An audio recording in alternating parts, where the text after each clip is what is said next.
Buck, an assistant professor in the University of Buffalo's Department of Environment and Sustainability, and Mario Loyola, a research professor and director of the Environmental Finance and Risk Management Program in the Institute of Environment at Florida International University. This discussion on fossil fuels and clean energy will be moderated by FP's Andrew Solinger.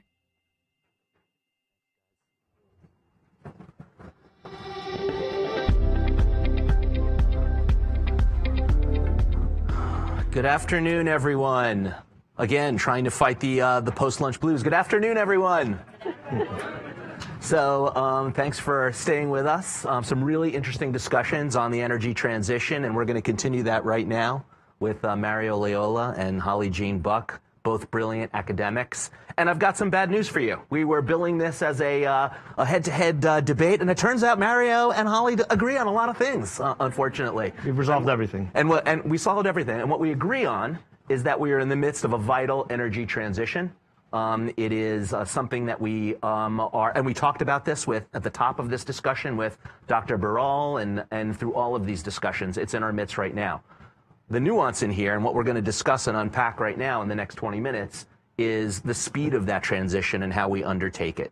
And so we're going to talk about that a little bit on how we can, should we and how we can accelerate the discontinuation of fossil fuel usage and exploration and production, and how far we need to go on our net zero process. And if it's the right goal for us to achieve net zero, which in and of itself really clarifies the fact that we're going to have continued use of fossil fuels. It's not zero fossil fuel use and zero carbon, it's net zero. So is that net the appropriate and realistic goalpost for us to hit? So let's get into it and start talking about that. And Mario, I'd love to start with you and hear your take on fossils and why they are vital to the energy transition. Not just vital today, but vital to the energy transition. Please. Yeah, and it's very counterintuitive because people often think that you need to reduce the production of fossil fuels in order to make renewable energy more cost competitive. That's usually where sort of the thinking starts. But as we saw with a lot of this is happening against, fresh in people's minds is still the yellow vest protests in France when President Macron proposed to raise gasoline tax by 50 cents a gallon, and how quickly President Biden ran away from the idea of a carbon tax in the course of 2021 as gasoline prices increased. And the moral of the story is that when gasoline is $2 a gallon, people are willing to listen to prognostications of future climate risk and are maybe willing to make sacrifices about it. But when gasoline is $5 a gallon, they do not want to talk about 100 years from now. They're going to vote you out of office if you don't fix the problem. And we're at $100 a barrel right now. And we're headed back there again. And so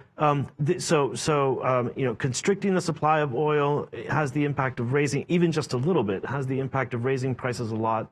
And that's very counterproductive to the effort for a clean energy transition because besides the fact that it creates windfall profits for oil companies, which is not the people that you want to be enriching, it's also the fact that it makes people very angry. And when people get very angry and, the country of France falls apart for a year, the constraints on what politicians can do becomes very narrow.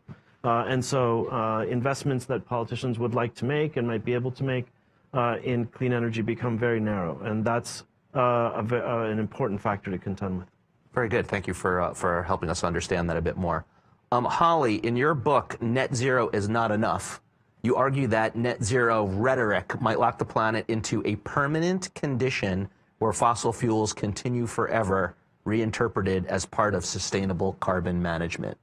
Is net zero a solution or is it a problem? I'm guessing the latter based on that one snippet. Net zero is a problem if that's your only goal. So I think it's a step forward in the sense that a bunch of nations agreed to the same thing, which is better than where we were at. But the thing about net zero is that there's strategic ambiguity about how much residual emissions you have and how much carbon removal you have. And right now, many of our long-term strategies, including here in the US, are betting on pretty large amounts of carbon removal. Like we're thinking we're going to maintain the land sink and remove 500 million tons through engineered solutions that are presently extremely nascent, and it's not clear if they can scale. So right. That's a trap. So that's a trap. And but the continued belief, just to clarify Mario's point, in the fact that we right now in this transition need fossil fuels is accurate. I am not putting words in your mouth, but in fact, our goal, our end goal that we're moving towards, is probably not the right end goal.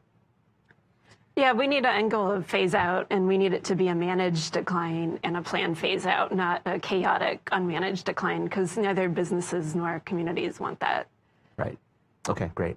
And Mario, maybe we could talk a little bit about if you think that is something that we can achieve, and in what time frame. Do we have the infrastructure to support an energy future that is entirely clean? So the question, to put it in economic terms, is, do we have renewable energy substitutes for fossil energy if gasoline starts to go from $2 a gallon to $3 a gallon, or electricity starts to go up?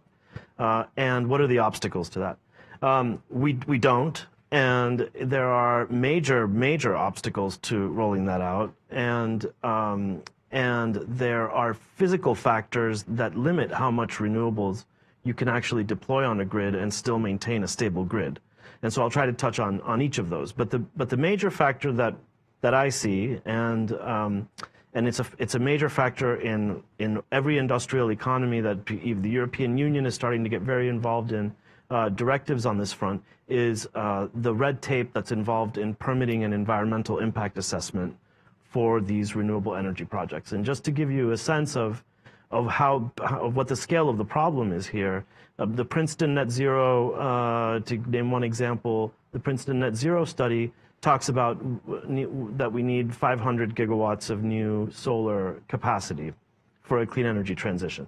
That's about, back of the envelope, 1,000 utility scale solar projects of 5,000 to 10,000 acres each. Not all of those things need federal permits, but where the capacity factor is highest in the western states, every one of them needs a federal permit on federal land.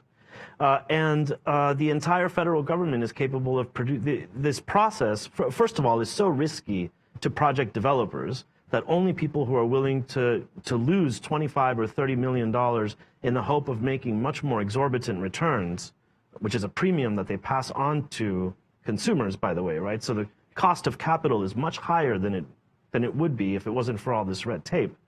That constrains the number of people that are willing, the number of projects that get proposed. But then, even so, the constraints on the federal agencies' ability to permit these projects, the process is so taxing of agency resources that the entire Bureau of Land Management, which manages all of the land in the western states where you would build solar projects, can produce like 3 permits a year.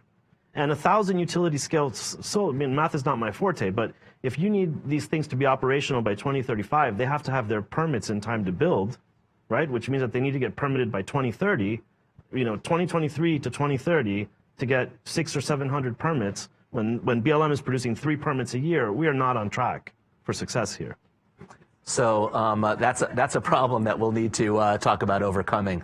Holly, one of the things that you've talked about, and I know you do research on this right now, what the mindset is in some of these regions that are impacted by these projects, and where those, whether or not they're on board and we can enfranchise them in this transition. Just kind of curious your view on how we can accelerate that process where we won't have protests against the transition. One of the quips you made was you would not organize a protest that says #end fossil fuels right now. It's just not realistic, but we do have to bring along the rural populace on this journey with us. What are you finding in your research right now?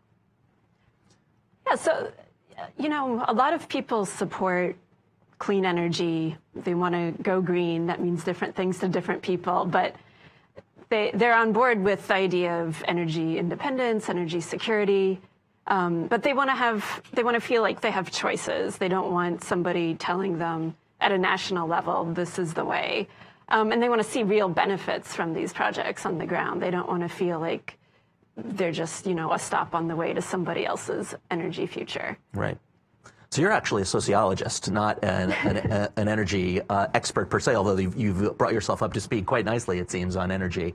What's your understanding now of the mindset of these folks and what those incentives are for them? Is it do they want to see cash, or is it really just ultimately understand what the benefit is to them for these projects and their energy infrastructure? I mean, there's a bunch of ways you could frame benefits. It could be in the form of investment in new infrastructure. It could be tax revenue that goes to that community that they can use for their schools or fire department or whatever. They want quality jobs. They don't want necessarily low-wage solar jobs replacing higher quality industrial jobs.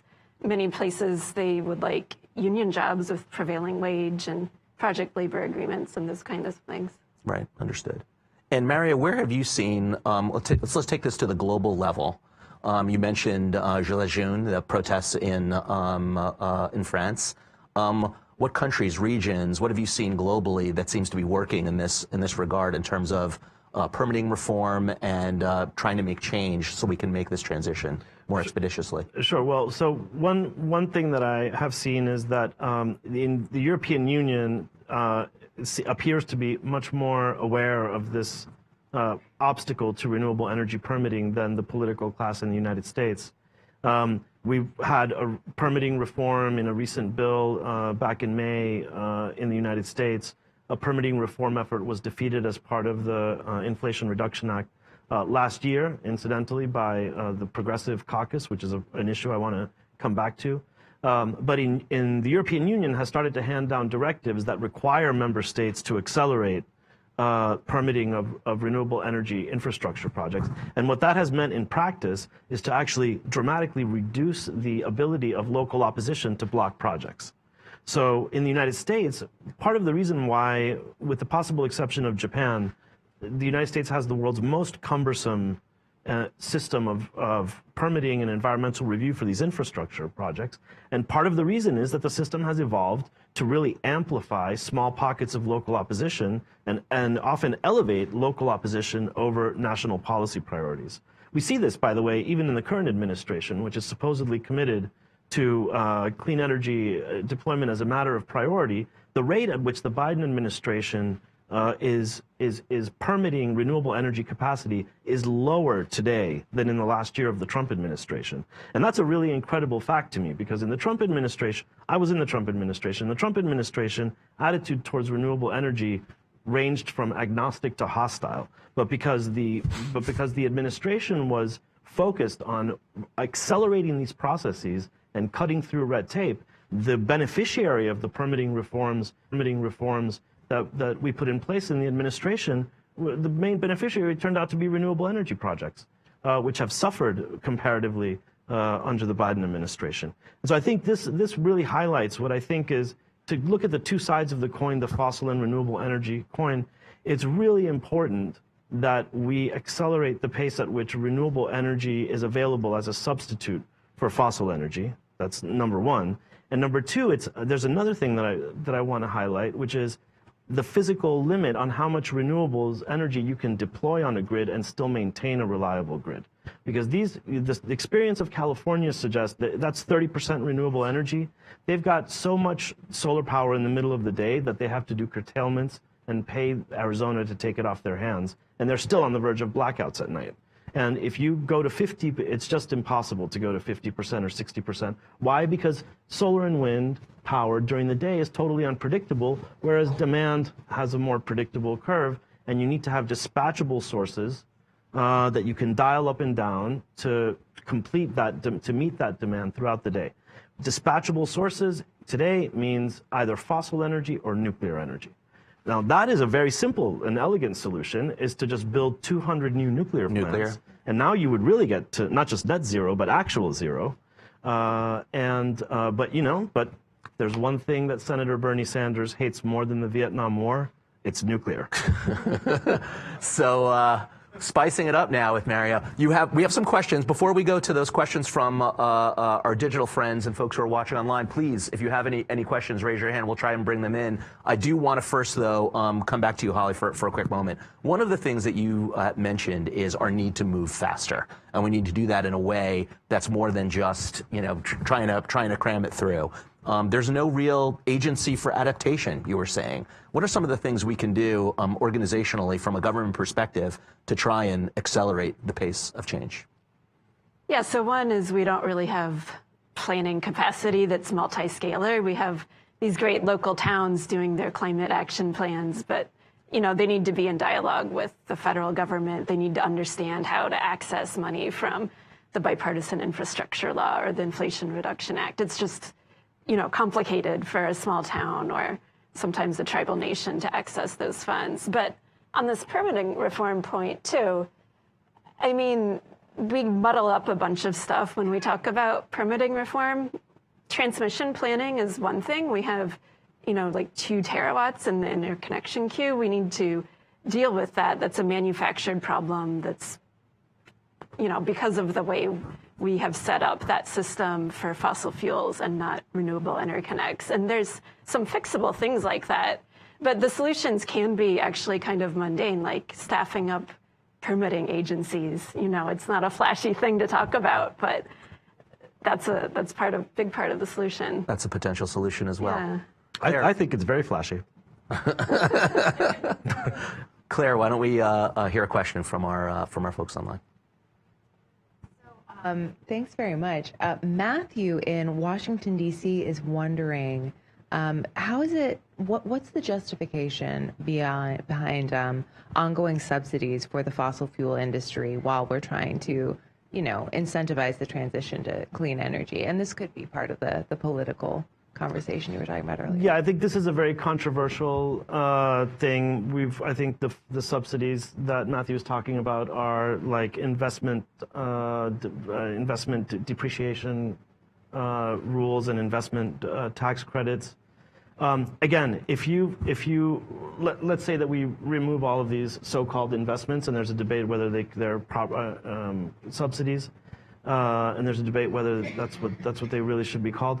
But if you remove all of them, what's going to happen? You're going to constrict the supply of oil, and you're going to constrict the supply of fossil fuels, and it's going to raise prices.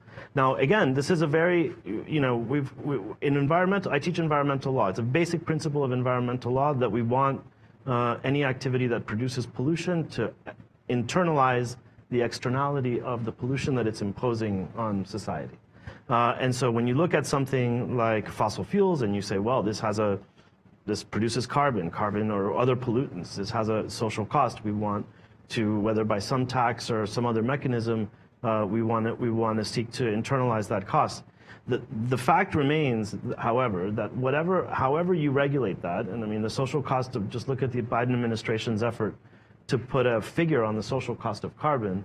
First of all, it's highly speculative, but second of all, whether it's speculative or not, again, you're running up against the problem that when you impose that tax, you're going to make people very, very angry, and so that's going to There's a consumer impact. Yeah, there's a consumer impact, and then, I mean, I learned a lot. I don't think The Walking Dead is a particularly good show, but I learned a lot from Rick Grimes in The Walking Dead, which is that you can't be ethical if you're dead, and that's what politicians have to think about. You can't be committed to climate action if you just got voted out of office. And so, by the way, Matthew from Washington, I think, is right behind Claire. So if we added him, do you have a follow-up? I have a follow-up. Oh, could you hand Matthew the microphone? Sure, I have a follow-up. You mentioned that there's no way you could go above 50% renewables. I would challenge you on that. There are a number of systems that are already operating at 100% system. South Australia, for example, Greece has hit 100%. California itself has experienced periods where it's been 100%. The technology is there. Storage, especially systems with hydro storage, can utilize these systems to address variability.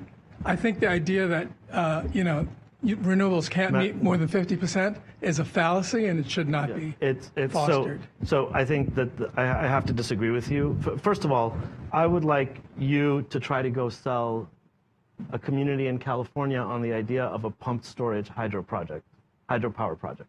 I would like to see and I'm happy to pay for your personal security. Okay? I mean, this is really difficult. These things are very difficult to sell. The one country that I know of that has 100% true renewable is Norway, because they have like 3,000 hydropower projects. And that's and hydropower, I put it in the category of dispatchable energy, right? Because it's like more or less constant, or at least predictable, unlike solar and wind, which are hyper variable. The California grid demonstrates, and will demonstrate in spades when they try to implement the electric vehicle mandate, is the enormous problems of trying to manage a grid that has even 30% renewable penetration on it. These are very, very serious problems. There are dangerous blackouts and curtailments in California every other year now, and those are problems that have to be contended with. The battery storage, it's coming along, but battery can flatten that variability out a little bit. It can't take energy on Monday and store it until Wednesday. It can take energy from 2 p.m. and store it until 4 p.m. Holly, what's your take on that?